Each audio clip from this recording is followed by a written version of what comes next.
Asamblea Regional de la Comunidad de Madrid. Bueno, pues Por Más Madrid.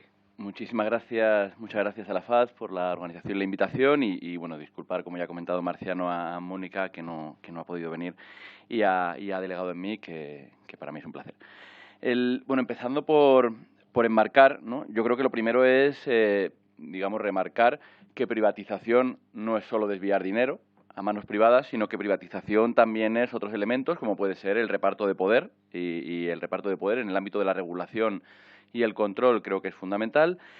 Y asimismo también es los cambios que introducimos en la forma de gestionar el ámbito de la asistencia sanitaria, de manera que la asistencia sanitaria pública cada vez más se parezca a las formas de funcionamiento que tienen algunos de los proveedores privados, ¿no? Como bien ha dicho Marciano, la Comunidad de Madrid está claro que ha sido y es una punta de lanza en el establecimiento de algunos procedimientos de privatización, pero además creo que hay dos cosas que lo hacen especialmente particular. Por un lado es el mantenimiento en el tiempo de forma creciente, pero con un liderazgo absoluto, en el número de pólizas sanitarias privadas, lo cual supone de facto una privatización de la financiación del gasto sanitario, llegando a un punto en el que casi podríamos hablar de que la posesión de un seguro sanitario privado individual está casi tornándose en la sociedad madrileña en algo incluso cultural, ¿no? Como puede ocurrir a lo mejor en Euskadi con el igualatorio médico-quirúrgico, o pues, aquí es algo claramente establecido, de forma incluso que hay barrios y lugares, como puede ser Las Tablas o alguno de los nuevos proyectos de acción urbanística, donde aparece antes un hospital privado que un centro de salud público, ¿no? Pero luego, sobre todo, creo que el modelo Madrid, que podríamos llamar de privatización de servicios sanitarios, por lo que se caracteriza es por una cosa concreta, que es la parasitación. Si bien el término que se ha utilizado habitualmente es o bien el de asociación público-privada a nivel europeo o bien el de colaboración público-privada a nivel español, creo que la característica de esta interacción entre lo público y lo privado, principalmente en la Comunidad de Madrid, aunque sé que no es solo de la Comunidad de Madrid, pero ya que, digamos, ya que vivo la singularidad, sí que la comparto, es que esta relación se da en base a una relación de parasitación, una parasitación en la cual el huésped sería el sistema sanitario público y el parásito sería la sanidad privada. Una sanidad privada, además, a la cual, de forma creciente, cada vez le interesa menos la sanidad.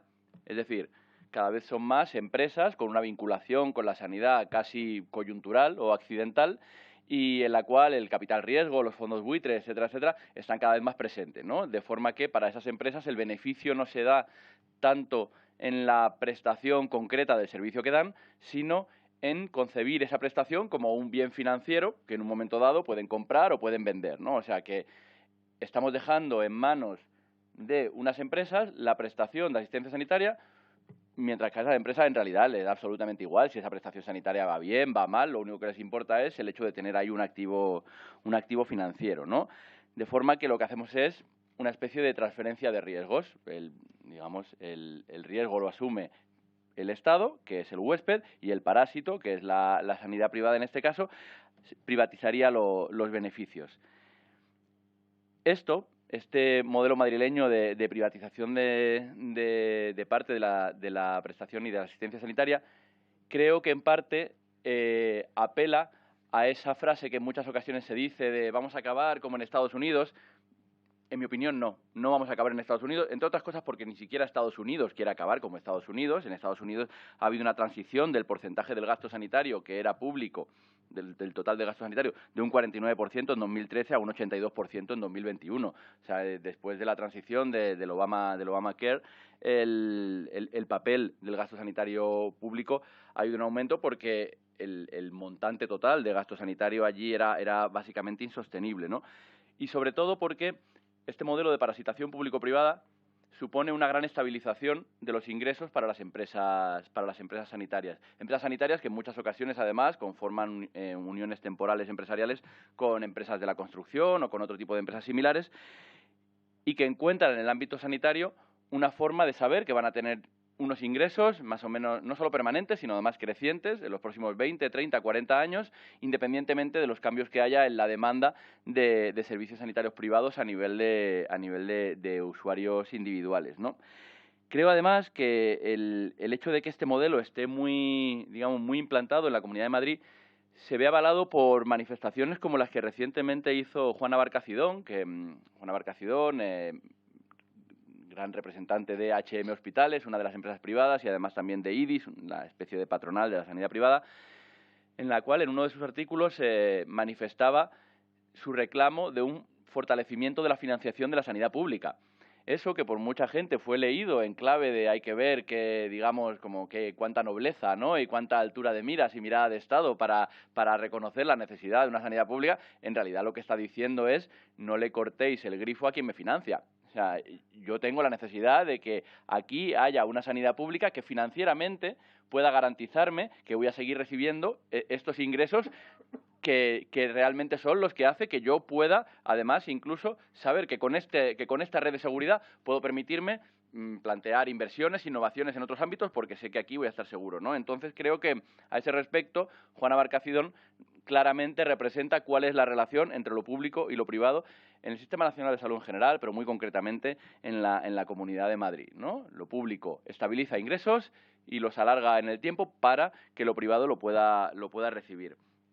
Pero es que además hay otro factor, y es que cuando uno tiene un parásito, sea el que sea, el parásito te consume, digamos, y se alimenta de ti y en cierto modo no te deja vivir con normalidad, ¿no? Eso es lo que ocurre en la Comunidad de Madrid con la existencia de la deuda.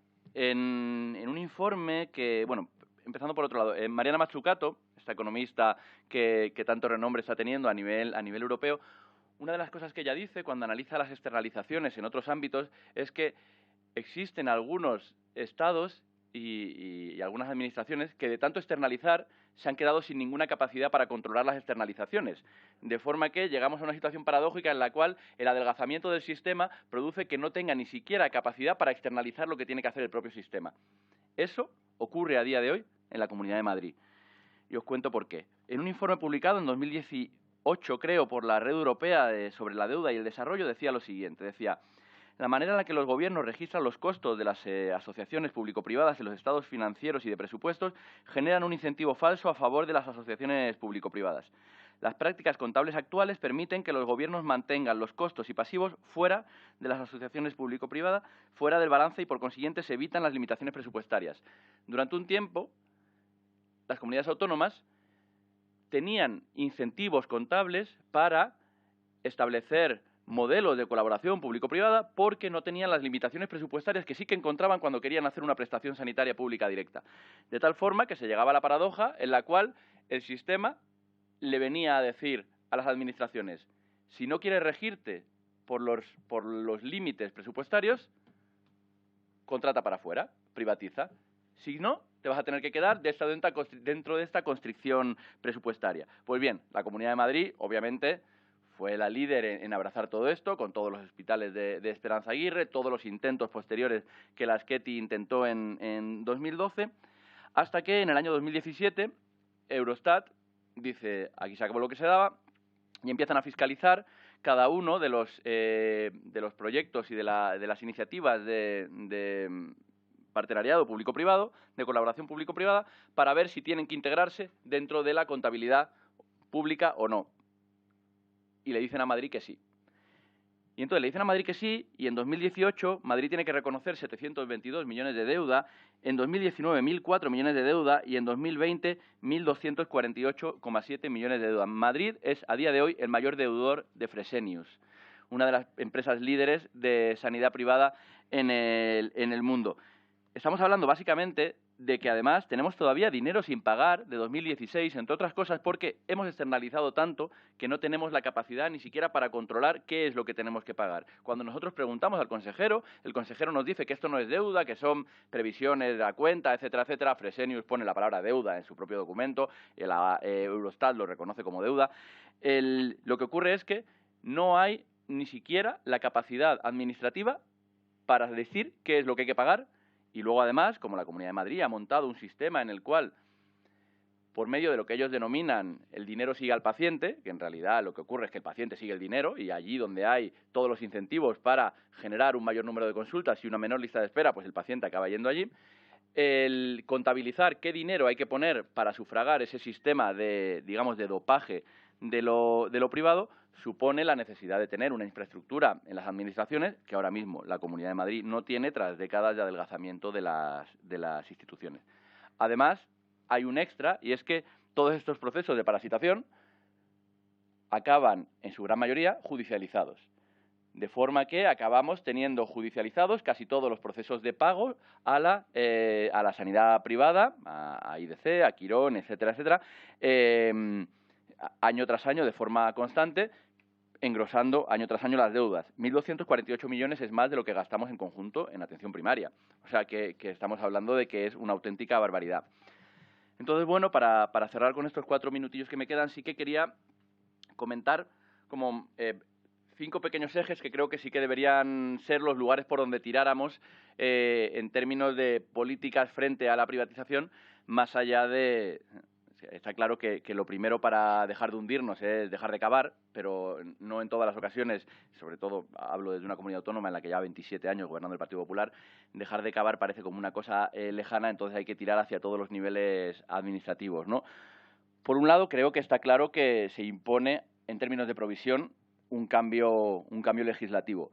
No sé si ese cambio legislativo basta con articularlo como derogar la Ley 1597. Creo que a día de hoy deberíamos plantearnos la elaboración de una ley de gestión pública, que obviamente encierre y entierre la Ley 1597, pero que plantea además unas condiciones de juego en las cuales la gestión se tiene que dar en nuestro país. En segundo lugar, creo que hay que desincentivar la alternativa.